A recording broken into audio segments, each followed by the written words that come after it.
Hello friends, ನಮಸ್ಕಾರ ಎಲ್ಲರಿಗೂ. Welcome back to my channel. ಇದು ನನ್ನ ತಂಗಿ ಮದುವೆ 2 ದಿನ ಮುಂಚೆ ನಡೆದ ಶಾಸ್ತ್ರದ ಕ್ಲಿಪ್ಪಿಂಗ್ಸು. ಇದು ನಾಂದಿ ಶಾಸ್ತ್ರ ಅಂತ ಮದುವೆಗೆ 2 ದಿನ ಮುಂಚೆ ಮಾಡ್ತಾರೆ. ಹೋಮ ಹಾಕಿಬಿಟ್ಟು ಮದುಮಗಳಿಗೆ ಶುದ್ಧತೆ ಮಾಡಿ ಕಂಕಣ ದಾರ ಕಟ್ತಾರೆ. ಗಂಡಿನ ಕಡೆಯವರು ಗಂಡಿನ ಮನೆಯಲ್ಲಿ ಮಾಡ್ತಾರೆ. ಇದಕ್ಕೆ ಪ್ರಿಪ್ರೇಷನ್ ನಡೀತಾ ಇದೆ. ಅಡುಗೆ ಮಾಡೋಕ್ಕೆ ಹೆಲ್ಪರ್ಸು ಮತ್ತು ಅಡುಗೆ ಭಟ್ರು ಬಂದಿದ್ದಾರೆ. ಏನೇ ಫಂಕ್ಷನ್ ಆದ್ರೂ ಮೊದಲೇ ಪಾಯಸ ಮಾಡ್ತಾರೆ. ಹಾಗೆ ಇಲ್ಲಿ ಹೆಸರುಬೇಳೆ ಪಾಯಸಕ್ಕೆ ಇಟ್ಟಿದ್ದಾರೆ. ಫ್ರೆಂಡ್ಸ್, ಯಾರೆಲ್ಲ ಇನ್ನೂ ನನ್ನ ಚಾನಲ್ನ ಸಬ್ಸ್ಕ್ರೈಬ್ ಮಾಡಿಲ್ಲ, ಪ್ಲೀಸ್ ಬೇಗ ಸಬ್ಸ್ಕ್ರೈಬ್ ಮಾಡ್ಕೊಳ್ಳಿ. ಹಾಗೆ ಪಕ್ಕದಲ್ಲಿರೋ ಬೆಲ್ ಐಕಾನ್ನ ಕ್ಲಿಕ್ ಮಾಡಿ. ನಾನು ಹಾಕೋ ಯಾವುದೇ ವೀಡಿಯೋಸು ನಿಮಗೆ ಮಿಸ್ ಆಗೋಲ್ಲ. ನೆಕ್ಸ್ಟ್ ಇದರ ಮದುವೆ ವೀಡಿಯೋಸ್ ಎಲ್ಲ ಬರುತ್ತೆ, ಅದನ್ನು ಮಿಸ್ ಮಾಡ್ದಿರ ನೋಡ್ಬೋದು. ನೋಡಿ, ಇಲ್ಲಿ ಪೂಜಾರಿ ಬಂದು ಪೂಜೆಗೆಲ್ಲ ರೆಡಿ ಮಾಡಿಟ್ಕೊಂಡಿದ್ದಾರೆ. ಈ ಶಾಸ್ತ್ರನ ಬೆಳಗ್ಗೆ 10 ಗಂಟೆಗೆ ಇಟ್ಕೊಂಡಿದ್ವಿ. ನನ್ನ ತಂಗಿ, ನಮ್ಮಪ್ಪ, ನಮ್ಮಮ್ಮ ಎಲ್ಲ ರೆಡಿಯಾಗಿ ನಿಂತಿದ್ದಾರೆ ಪೂಜೆಗೆ. ಪ್ಲೀಸ್ ಫ್ರೆಂಡ್ಸ್, ವ್ಯೂಸ್ ಆಗ್ತಾಯಿದೆ, ಹಾಗೆ ಆದರೆ ಸಬ್ಸ್ಕ್ರೈಬ್ ಆಗ್ತಾಯಿಲ್ಲ. ಪ್ಲೀಸ್ ನನ್ನ ಚಾನಲ್ನ ಸಬ್ಸ್ಕ್ರೈಬ್ ಮಾಡೋದನ್ನು ಮರಿಬೇಡಿ. ವೀಡಿಯೋಸ್ ಇಷ್ಟ ಆದಲ್ಲಿ ಫ್ರೆಂಡ್ಸ್ ಆ್ಯಂಡ್ ಫ್ಯಾಮಿಲಿ ಜೊತೆ ಶೇರ್ ಮಾಡೋದನ್ನು ಮರಿಬೇಡಿ. ಫ್ರೆಂಡ್ಸ್, ನಿಮ್ಮ ಸಪೋರ್ಟು ನನ್ನ ಚಾನಲ್ಗೆ ತುಂಬ ಅವಶ್ಯಕತೆ ಇದೆ. ಮೊದಲಿಗೆ ಅದು ಹೋಮ ಆದಮೇಲೆ ಮದುಮಗಳಿಗೆ ಅರಿಶಿನ ಕುಂಕುಮ ಹಚ್ಬಿಟ್ಟು ಉಡಿ ತುಂಬ್ತಾರೆ.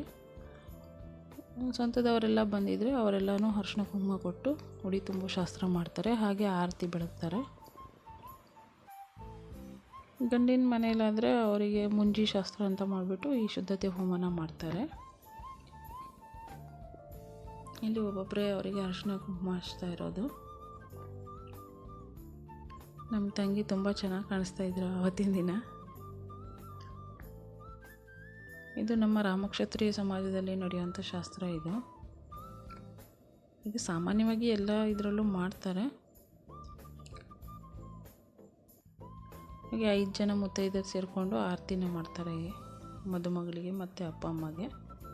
ಅದಾದಮೇಲೆ ಕಂಕಣ ದಾರ ಕಟ್ಟಿಬಿಟ್ಟು ನೆಕ್ಸ್ಟ್ ಏನು ಶಾಸ್ತ್ರ ಇದೆ ಅದನ್ನು ಮಾಡ್ತಾರೆ. ನಾವು ನಾಂದಿಯಾಗಿ ದಿನವೇ ಮೆಹಂದಿ ಶಾಸ್ತ್ರ ಮುಗಿಸಿದ್ವಿ. ಮೆಹಂದಿ ಯಾರೆಲ್ಲ ಹಚ್ಕೊಳ್ತಾರೆ, ಮದುಮಗಳಿಗೆ ಹಚ್ಚೋದಕ್ಕೆ ಒಬ್ಬರು ಹೆಲ್ಪರ್ನ ಕರ್ತಿದ್ವಿ. ಬೇರೆಯವರಿಗೆಲ್ಲ ನನ್ನ ಕಸಿನೇ ಹಚ್ಕೊಟ್ರು. ಈ ಶಾಸ್ತ್ರ ಎಲ್ಲ ಮಾಡುವಾಗ ಸ್ವಲ್ಪ ಖುಷಿ ಇದ್ದರೂ ಒಂದು ಕಡೆ ಬೇಜಾರಿರುತ್ತೆ. ಆದರೆ ಇದು ಸಾಮಾನ್ಯ ಅಲ್ವಾ, ಹೆಣ್ಣು ಅಂತ ಹುಟ್ಟಿದ ಮೇಲೆ ಗಂಡನ ಮನೆಗೆ ಹೋಗೋದು.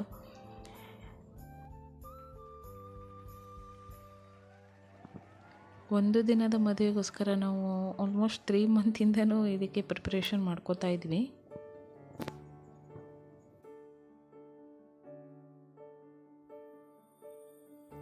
ಅಂದರೆ ಇವಾಗ ನೆನೆಸಿ ನೋಡಿದ್ರೆ ಎಷ್ಟು ಬೇಗ ಮುಗ್ದೋಯ್ತು ಅನಿಸ್ತಾ ಇದೆ. ಇದು ನನ್ನ ಮಗ, ಹಾಗೆ ನಮ್ಮಮ್ಮ. ಅವನಿಗೆ ತುಂಬ ಹುಷಾರಿರಲಿಲ್ಲ, ಕೋಲ್ಡು ಜ್ವರ ಆಗ್ಬಿಟ್ಟಿತ್ತು. ಹಾಗೆ ನಾವು ಈ ನಾಂದಿ ಫಂಕ್ಷನ್ಗೆ ಜಾಸ್ತಿ ಜನರನ್ನು ಕರೆದಿರಲಿಲ್ಲ. ಮಾರನೇ ದಿನ ಅರಿಶಿನ ಶಾಸ್ತ್ರಕ್ಕೆ ಎಲ್ಲರನ್ನೂ ಕರೆದಿದ್ವಿ.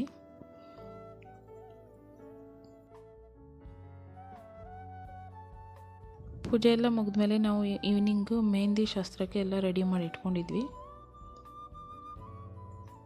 ಹಾಗೆ ಮೆಹಂದಿ ಹಚ್ಚೋರು ಫಸ್ಟು ನಮ್ಮ ತಂಗಿಗೆ ಮೆಹಂದಿನ ಹಚ್ತಾಯಿದ್ರು. ಹಾಗೆ ನಮ್ಮ ಕಸಿನು ಮಿಕ್ಕಿದವ್ರಿಗೆ, ಅಂದರೆ ಏನು ರಿಲೇಷನ್ ಬಂದಿದ್ದಾರೆ ಅವ್ರಿಗೆಲ್ಲನೂ ಮೆಹಂದಿ ಹಚ್ಕೊಡ್ತಾಯಿದ್ರು.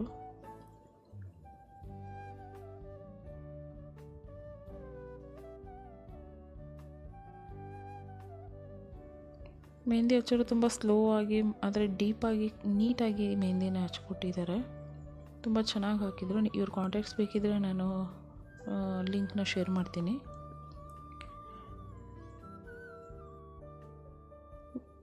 ಯಾರಿಗಾದರೂ ಅವಶ್ಯಕತೆ ಇದ್ದರೆ ಇವ್ರನ್ನ ಕಾಂಟ್ಯಾಕ್ಟ್ ಮಾಡಿ. ತುಂಬ ಚೆನ್ನಾಗಿ ನೀಟಾಗಿ ಮಾಡ್ತಾರೆ ಮತ್ತು ವರ್ತ್ ಇದೆ.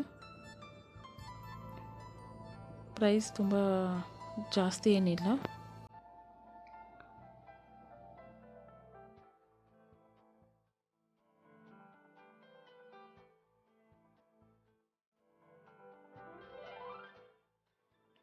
ಅಲ್ಲಿರೋ ಚಿಕ್ಕ ಪುಟ್ಟ ಮಕ್ಕಳಿಗೆಲ್ಲ ನಾನೇ ಮೆಹಂದಿ ಹಚ್ಕೊಟ್ಟೆ.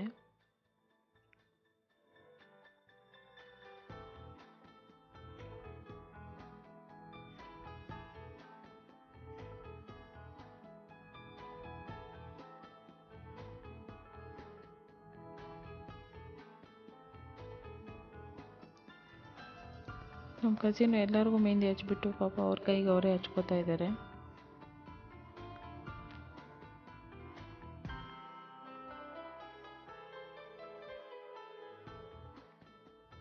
ಮೆಹಂದಿ ಫಂಕ್ಷನ್ ಎಲ್ಲ ಮುಗಿಯೋಷ್ಟೊತ್ತಿಗೆ ನೈಟ್ ಆಗಿಬಿಟ್ಟಿದೆ ಫ್ರೆಂಡ್ಸ್. ಹಾಗೆ ನನ್ನ ತಂಗಿ ಆಫೀಸಿಂದ ತುಂಬ ಫ್ರೆಂಡ್ಸ್ ಬಂದಿದ್ದರು. ಅವರು ಮಾರನೇ ದಿನ ಅರಿಶಿನ ಶಾಸ್ತ್ರ ಇರೋದ್ರಿಂದ ತುಂಬ ಚೆನ್ನಾಗಿ ಡೆಕೋರೇಷನ್ ಮಾಡಿದರು ಅವರೇ. ಮಾವಿನ ಎಲೆ ಹೂವು ಎಲ್ಲ ಇಟ್ಕೊಂಡು ತುಂಬ ನೀಟಾಗಿ ಸಿಂಪಲ್ಲಾಗಿ ನೀಟಾಗಿ ಮಾಡಿದರು ಡೆಕೋರೇಷನ್ನ.